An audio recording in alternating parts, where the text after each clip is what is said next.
चलिए स्टार्ट करा जाए। तो हिंदी में सिलेबस हमने दे रखा है पहले से, है ना, कि किस क्रम में पढ़ना है, तो बिल्कुल उसी सटीक क्रम में हम पढ़ेंगे। ठीक है, तो सबसे पहला हमारा टॉपिक हुआ था वर्णमाला। पहला टॉपिक वर्णमाला। फिर दूसरा टॉपिक हमने पढ़ा था संज्ञा, है ना। तो दूसरा टॉपिक हमने पढ़ा था संज्ञा। आज हम पढ़ेंगे सर्वनाम। संज्ञा के बाद सर्वनाम। तो लिखते चलें साथ के साथ। आज का टॉपिक है हमारा सर्वनाम। क्या है? इंग्लिश में इसको प्रोनाउन कहते हैं। क्या कहते हैं? संज्ञा के बाद सर्वनाम। ठीक है, तो एक लाइन में हम लिख लेते हैं कि सर्वनाम कहते किसे, है ना। तो संज्ञा के बदले, संज्ञा के स्थान पर जिन शब्दों का प्रयोग किया जाता है उसे सर्वनाम कहते हैं। किसको कहते हैं सर्वनाम? यहाँ लिख लेते हैं, संज्ञा के बदले। बदले यानी स्थान पर, संज्ञा के बदले जिन शब्दों का प्रयोग किया जाता है, प्रयोग किया जाता है उसे सर्वनाम कहते हैं। सर्वनाम कहते हैं। यहां तक तो कोई दिक्कत ही नहीं है। संज्ञा के बदले जिन शब्दों का प्रयोग किया जाता है उसे सर्वनाम कहते हैं। क्लियर है एकदम से? संज्ञा कोई नाम होती थी।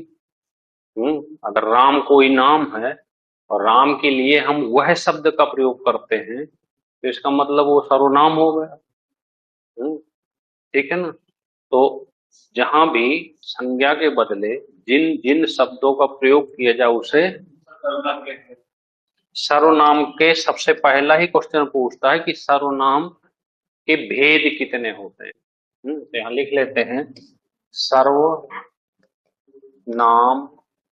के भेद। क्या लिख लेते हैं? सर्वनाम के। तो याद रखना, सर्वनाम के 6 भेद होते हैं। कितने? 6। तो सबसे पहले हम उन 6 भेद को देख लेते हैं कि 6 हैं कौन कौन से। एक लिस्ट बनी रहेगी शुरू में, फिर उन 6 भेदों को अलग अलग पढ़ लेंगे। ठीक है, तो पहले हम 6 भेद लिख देते हैं। नंबर एक है पुरुषवाचक। इनको लिखते चले साथ के साथ। पुरुषवाचक सर्वनाम। पुरुषवाचक सर्वनाम। इंग्लिश में अगर बात करें तो इसको कहते हैं पर्सनल प्रोनाउन। अब आप कहोगे सर हिंदी पढ़ रहे हैं तो इंग्लिश क्यों लिख रहे हैं? तो उसका क्या फायदा होने वाला है कि जैसे हम ये पढ़ रहे हैं तो जिन बच्चों को एसएससी वगैरह देना है तो यहाँ पे एक हिंट मिल जाएगी कि प्रोनाउंस अगर हम पढ़ते हैं तो हमें कौन कौन से पढ़ने। ठीक है ना, तो एक एक टॉपिक को क्लियर कर सकता। दूसरा नंबर लिख लें, निजवाचक। कौन सा भाई? निजवाचक सर्वनाम। पहला कौन सा हो गया? पुरुषवाचक। दूसरा कौन सा हो गया? निजवाचक। इसे कहते हैं रिफ्लेक्सिव। क्या कहते हैं? Reflexive pronoun. ठीक है भाई, तो पहला कौन सा हो गया? पुरुषवाचक। दूसरा कौन सा हो गया? निजवाचक। तीसरे की अगर बात करें, तीसरा निश्चयवाचक। निश्चयवाचक सर्वनाम। तीसरा है निश्चय। निश्चय का मतलब हो गया डेफिनिट। क्या हो गया? डेफिनिट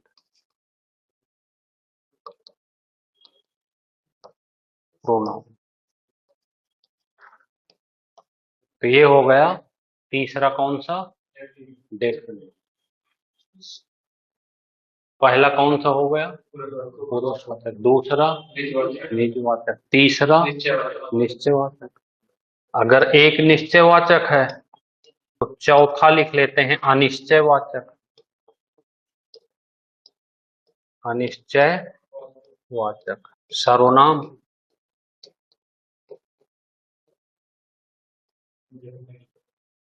तो डेफिनिट था वो इंडेफिनिट हो गया ये। तो ये क्या हो गया? Indefinite pronoun.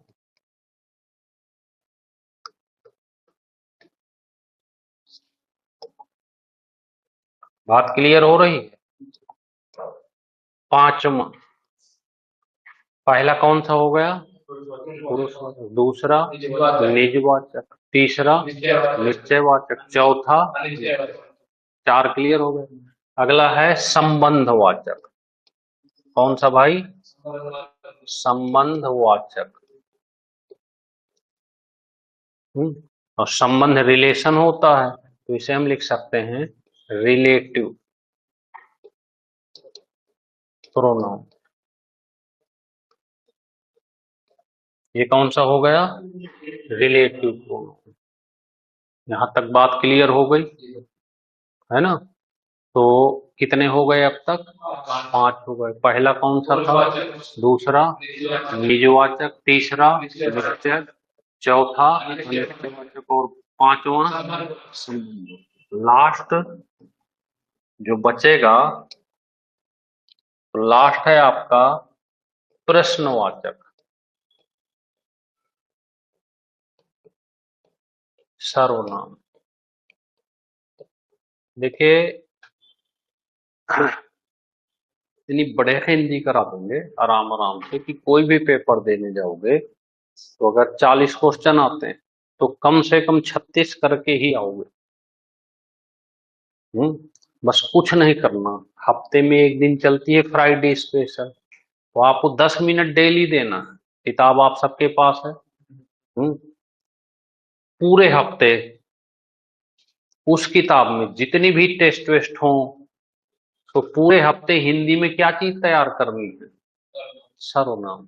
पीछे पड़ जाओ, 10 मिनट भी अगर डेली देते हो, 15 मिनट, तो एकदम से क्लियर आ जाएगा। क्योंकि यहाँ पे चाहे जितना अच्छा पढ़ा दिया जाए, जब तक प्रयोग नहीं करोगे तब तक क्वेश्चन सही कैसे होगा? क्वेश्चन तो तब सही होता है जब आपके सामने 20 क्वेश्चन का टेस्ट आए, फिर उसमें पढ़ो और फिर इन चीजों को याद करो, वहां पे टिक लगाओ, तभी ना सही होगा।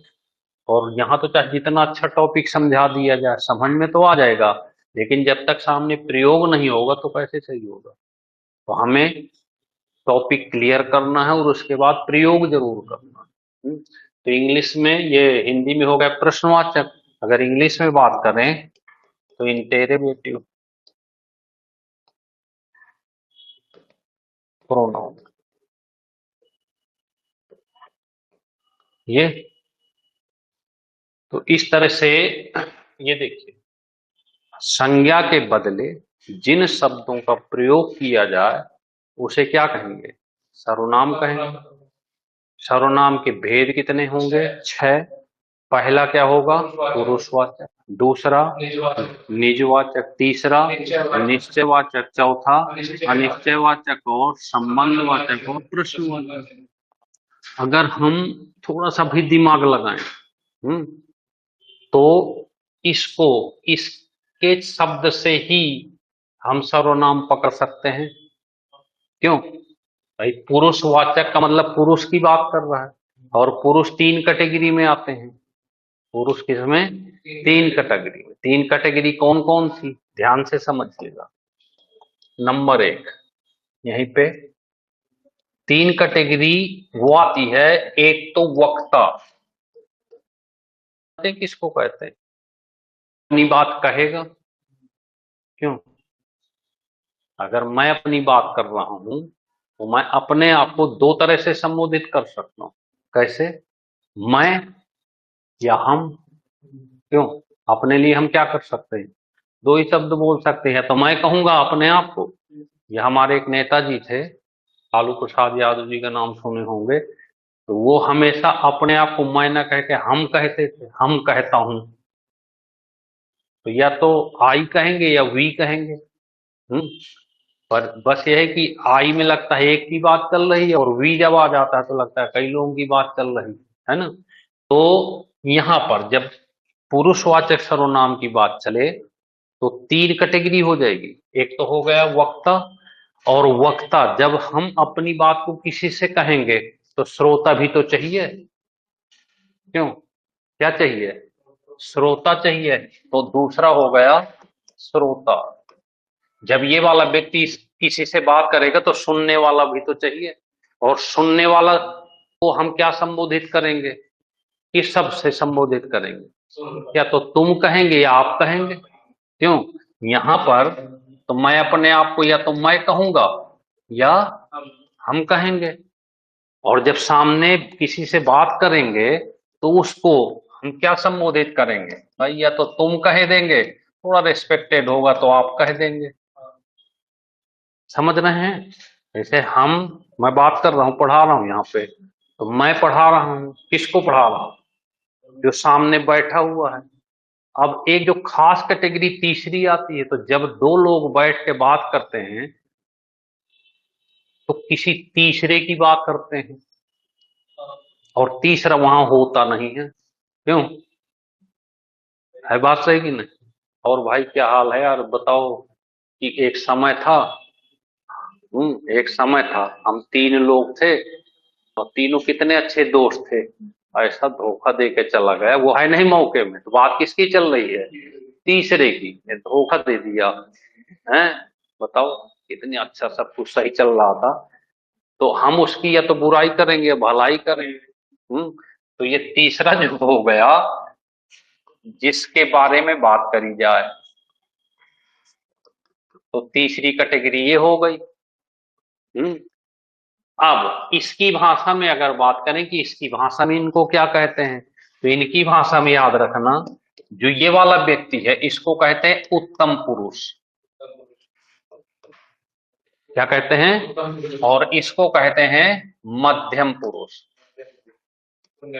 सुनने वाला। और जो तीसरा है वो अन्य पुरुष में आ जाएगा, जो होता नहीं है मौके में, दबा के बुराई भलाई करते हैं उसकी, तो वो आ जाता है अन्न में। समझ गए? तो पुरुषवाचक सर्वनाम को हम इस तरह से परिभाषित कर सकते हैं: first person, second person and third person. First person में आई वी, आई और वी। इंग्लिश में यू ही होता है, चाहे तुम हो चाहे आप हो। हिंदी में तो, क्योंकि हिंदी में वर्ण ज्यादा है, इंग्लिश में आधे से भी कम है, तो इंग्लिश में यू सबके लिए कह दिया गया, चाहे तुम हो चाहे आप हो, चाहे रिस्पेक्टेड हो चाहे जैसा हो। और अगर यहाँ जैसे पापा हैं, तो पापा को अक्सर आप ही बोलते हैं, क्योंकि उनसे थोड़ा सा रिस्पेक्टेड रिश्ता रहता है। माँ है, तो माँ को कोई जल्दी आप नहीं तू मैं करते रहते हैं लोग, क्योंकि माँ बहुत नजदीक का रिश्ता माना जाता है, एकदम मुंह लगा। और जब भी कोई चीज होती है तो हम किससे कहते हैं? पापा से कह नहीं पाते तो माँ से ही कहते हैं। इसलिए माँ दुनिया का सबसे उत्तम स्थान लेके रहती हैं। बेटा चाहे जितना बिगड़ जाए, तो माँ के दिल में तो प्यार रहता ही है। पापा तो उठा लेंगे लाठी सीधे। है बात सही कि नहीं? तो हर किसी का अपना रोल होता है। तो ये क्या हो गया? पुरुषवाचक। बात क्लियर हो गई पुरुषवाचक की? कोई डाउट किसी को? कोई समस्या किसी को? नहीं? अब आती है निज। तो निज क्या चीज है, इसको भी समझते हैं। हम्म जब खुद के बारे में बात करी जाए, इसके बारे में, स्वयं के बारे में, स्वयं या खुद के बारे में जब बात करी जाए तो वो निजवाचक होगा। अब खुद के बारे में कैसे बात करोगे? खुद के बारे में तो कई बार कहते नहीं, अरे परेशान क्यों रहे हो, मैं स्वयं इस काम को कर लूंगा। चिंता न करो, मैं खुद ही से कर लूंगा। आप मत परेशान हो, मैं खुद खाना खा लूंगा। क्यों? तो निज का मतलब क्या हो गया? जब खुद के बारे में, स्वयं के बारे में बात की जाए। बात क्लियर हुई? अब आती है निश्चय। निश्चय, तो निश्चय क्या है? निश्चय जैसे यह वह, तो ये निश्चय हो गए। जब भी कभी आप यह और ये ऐसे शब्द किसी के साथ लगे हों तो निश्चित, जैसे लिखा हो कि यह पेन तुम्हारा है, तो यह पेन तुम्हारा, इसका मतलब पेन ये पक्का वाला तुम्हारा है, निश्चित है ये। जो लड़की गई है वही जीतेगी, तो इसका मतलब जानते होगे लड़की को। क्यों? तो निश्चित का मतलब क्या है कि पढ़ के ही पता कर पाएंगे कि ये डेफिनिट है। अब आती है अनिश्चय की बारी। तो अनिश्चय का मतलब कोई कुछ ऐसे शब्द हो, कोई कुछ, जैसे कोई बाहर खड़ा है, क्या पता चल रहा है कौन खड़ा है? नहीं ना। तो कोई का मतलब है कि जहां पे चीज पता ना हो, निश्चित ना कर पाए, वहां पर कौन सा? अनिश्चयवाचक। देखिए कितना भी अच्छा पढ़ा दे, इसलिए हम क्या करते हैं कि हम टॉपिक को समझ लेते हैं। पहले टॉपिक को हम समझ लेते हैं। जब टॉपिक हम समझ लें तो इस समझी हुई चीज को हम प्रैक्टिकल करेंगे। फिर हम यहाँ पे 10-20 क्वेश्चन कराएंगे आपको। तो जब क्वेश्चन करेंगे तब ये चीजें खुलकर सामने आएंगी। और ऐसे 100-150 क्वेश्चन कर लिए तो पूरा प्रॉपर पकड़ में आ जाएगा। क्लियर? अब आती है संबंध की बारी। एक का संबंध दूसरे से दिखाया जाए। तो आप जानते हैं कि संबंध दिखाने के लिए, जैसे पहले का संबंध दूसरे से दिखाना, तो कुछ शब्द आ जाएंगे, जैसे जो चलेगा वो खाएगा। क्यों? जो पढ़ेगा वो बनेगा, जैसा करोगे वैसा मानोगे। तो क्या हुआ? जो संबंध, तो कुछ शब्द होंगे जो संबंध बना देंगे। क्या बना देंगे? जैसे जो, जैसा, वह है, उससे। तो एक का दूसरे से संबंध जहां बन जाए वहां पे कौन सा होगा? संबंधवाचक। और ये सबसे आसान है, क्योंकि प्रश्नवाचक का मतलब क्वेश्चन मार्क। तो जहां पे प्रश्न किया जाए, क्या किया जाए? जहां पर प्रश्न किया जाए तो ये ऐसे लगा रहेगा। तो जहां पे प्रश्न किया जाए वहां पे कौन सा? प्रश्नवाचक। ठीक है। तो इलाहाबाद जा रहे हो, आप किसके साथ जाओगे? तो हमने क्या किया? एक क्वेश्चन मार्क किया, है ना। तो जहां पे क्वेश्चन मार्क आ जाए वहां पे प्रश्नवाचक। बात क्लियर हो गई? अब सुनिए कहानी छोटी सी। नमन भाई, आपको करना क्या है? देखिए हमने कहा कि हिंदी में मान लो 40 क्वेश्चन आया, और हमको यह है कि हमें जो है कम से कम 36 से 37 क्वेश्चन सही करने, और करेंगे, ठान के बैठे हैं। तो हमें मैराथन क्लासें नहीं लेनी, और लकड़े नहीं पालना। हमें केवल उतनी क्लास लेनी है जितने से हमारा काम होगा। जैसे हमने क्या किया कि सर्वनाम को हमने इतने में समेट लिया कि इतना पढ़ना है हमको। अब सर्वनाम को चेंज करना, विभक्तियों में चेंज करना, ये सब कुछ नहीं करना। उसको हम सीखेंगे सीधे क्वेश्चन के माध्यम से। तो जब हम 150-150 क्वेश्चन करेंगे तो अपने आप ये चीज क्या होगी? प्रैक्टिकली रूप में फाइनल हो जाएगी। और इतने टफ पेपर नहीं होते, कोई लिटरेचर साहित्य का पेपर तो देने नहीं जा रहे, कॉमन हिंदी का पेपर देने जाते हैं हम लोग, पुलिस का है, एसआई का, तो वहां पे ऐसे क्वेश्चन नहीं आते, बस बढ़िया से अगर पढ़ी गई है तो आराम से क्वेश्चन सही होते हैं। बस ये चीज क्लियर हो, पता हो कि ये है क्या चीज। तो यहाँ पे हमें दो काम करना है। जैसे हर शुक्रवार स्पेशल क्लास है ये, एक दिन में हमने कहा था कि हर शुक्रवार को एक टॉपिक क्लियर करेंगे, पूरा टॉपिक क्लियर करेंगे।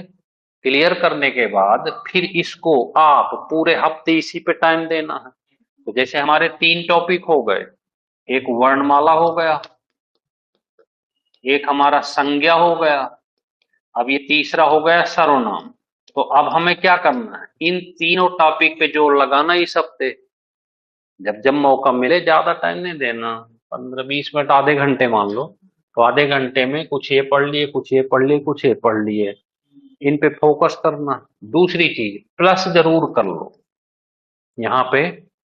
जैसे ये पढ़ने के बाद थोड़ा पर्यायवाची जोड़ लो इसमें, ज्यादा नहीं। हर दिन केवल 2 शब्द ले लो, फ्राइडे टू फ्राइडे 2 शब्द ले लो। जैसे हमने पहला सूर्य ले लिया और चंद्रमा ले लिया, ऐसे। तो अगर 3 महीने तक कंटिन्यू रहता है ये, तो सारी पर्यायवाची याद हो जाएंगी। विलोम शब्द ज्यादा हमें याद नहीं करने पड़ते, वो डायरेक्ट हो जाते हैं। तो ऐसे धीरे धीरे चलता रहेगा। जब थोड़े दिन बीत जाए, तो अनेकार्थी ले लो 1-2। तो ये वर्ड पॉड चलता रहे, तो ये प्लस हो जाएगा। ठीक है। तो ये है, इस तरह से आपको पूरी हिंदी की क्लास कंप्लीट करनी। क्लियर हो गई बात? चलें आगे। तो अब इसी के